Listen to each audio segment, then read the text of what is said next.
The Natur is 23? Yes.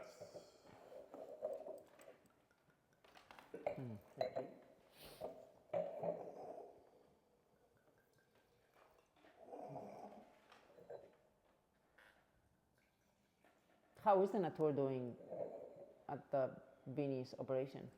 It's not. Okay, good response. Yeah. Okay. The change in price, they knocked it out of the system. But not because of us, because of the tariffs, you mean? Because of the change in price, yeah. So it was around, and I think that there were, I think in all reality, they're doing what a lot of people are doing is they're looking at their entire shelf and everything's very delicate right now, and one thing moves, and so they drop things and they try to refocus. And No, well. it's brutal. But anyway, that said, that actually is very important for us because we've made the point to everybody that we need to be very aggressive in talking about this wine elsewhere. We've seen that it can work well, and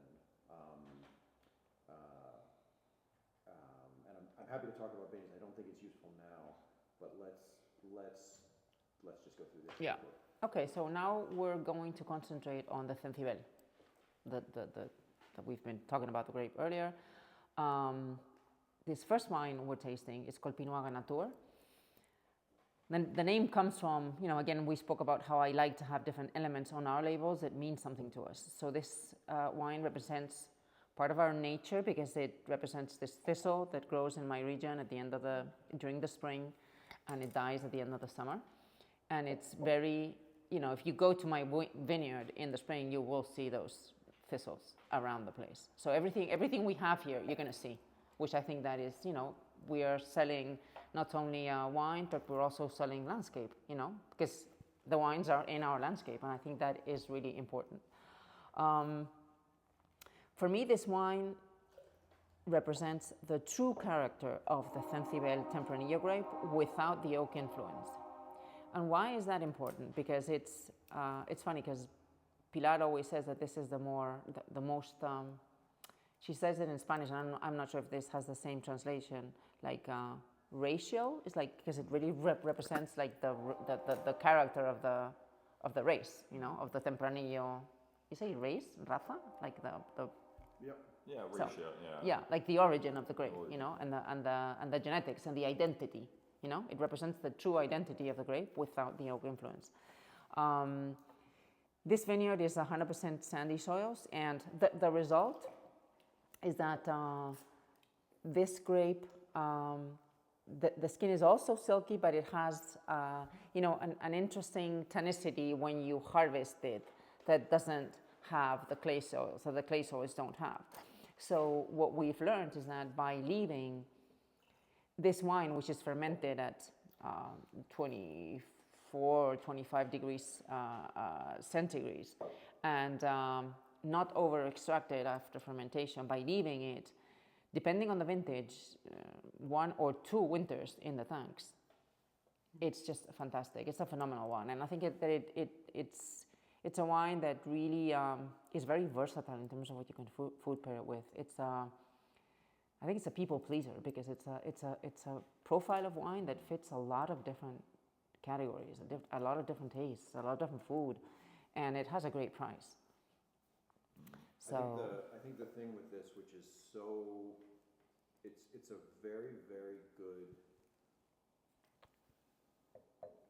wine that is it's like a teaching tool for how you get a wine that has weight and structure and body and therefore fits across a lot of situations without oak. Without oak, exactly. And that intensity of the grape where you say, like, look, this is going to be that blanket of comfort because there's size to it, but it's not going to be it's not going to be burdensome. And so as a result, you have it first and you sense the weight, and then you sit. And even now, just in talking, it relieves it. You can say it relieves itself.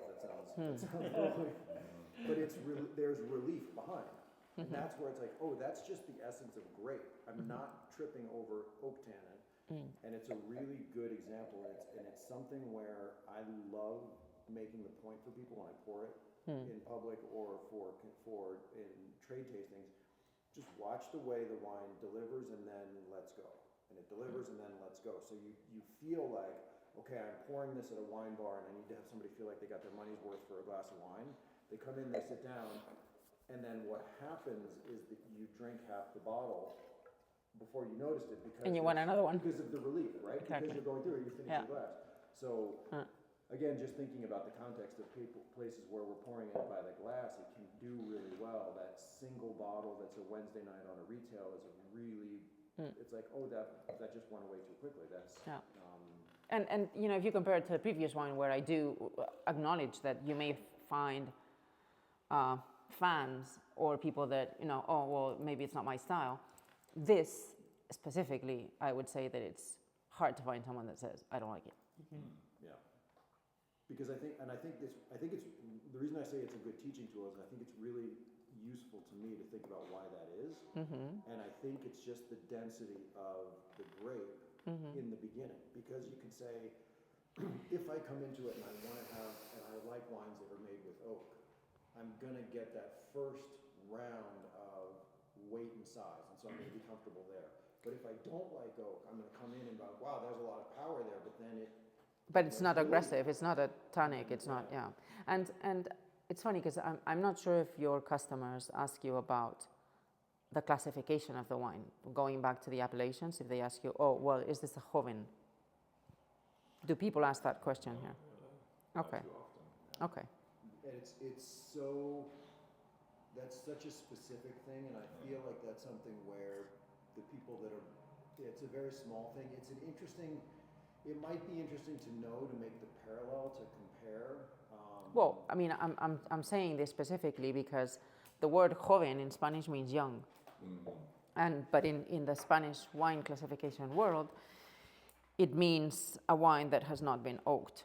And in my country, unfortunately, that is under-diminished, and it's not looked upon correctly because they tend to think that, oh, wine with no oak is no good.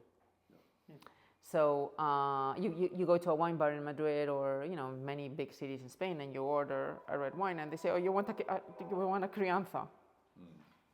Crianza means aging, traditionally in oak. Nobody would say, oh, I want a joven. So what Pilar and I wanted to do with this wine is say, okay, listen, we want to show the market that we can make very interesting wines that are unoaked. We don't call them jóvenes because this is not joven. This is a 23 vintage. You know, it's not 25. It's not yesterday's, and it still has a long shelf life. And show everybody that it can be a fantastic wine without the oak influence. Yeah. Most Americans don't know the Spanish classification. No, but maybe some do. You know, or maybe you're going to encounter people in the market that may find that. Where it is very useful to talk through that and be ready for it is if you are displacing a Rioja. So you have a list placement and somebody says, you know, this is, to be able to speak to that and to be educated about it is good. It is also, I think, displacing Rioja is a very big question as well for your wines, of being able to speak to it and have somebody who may not be selling much other than Rioja for a Spanish thing, and just be able to introduce them to the what and the why and the how, and have them introduced, because I don't think that these wines should be sold because they have anything to do with Rioja. No. But if somebody has a customer who started there, or I think a lot of times was disappointed by, then it's an interesting place to start. Well, it's, you know, you can talk about the grape, you can talk about, you know, certain things in common that, because your experience here with this wine has been, like, is it been positive? Like, or? Since, like, the news of, like, Denny's not picking up and, like, us showing it to more accounts now, because we have it in the warehouse, like, I've sold it at least 2 accounts, 3 accounts, like, in, like, the, you know, what was that, a month ago or so. So people really, especially, you're talking about, like, Chicago and, like, the seasons changing and stuff like that, but, like, this is, you know, same with what Damien said, you're talking about, like, weight, structure, and density, but without the oak, like, you kind of feel the tannins on the back of your teeth once you've, like, sipped it, but, like, it works for all that, and people really like that because it fits in like into a really nice spot on the menu. And what would the glass pour be for that? What is 11 or 12. love it? Yeah. Okay. Well, so it's not bad. No, it's I like. I mean, considering the prices in this country. No, they're very well priced. I have to double check on that with the new. I've been in the vineyard mindset, but it's very affordable. Yeah.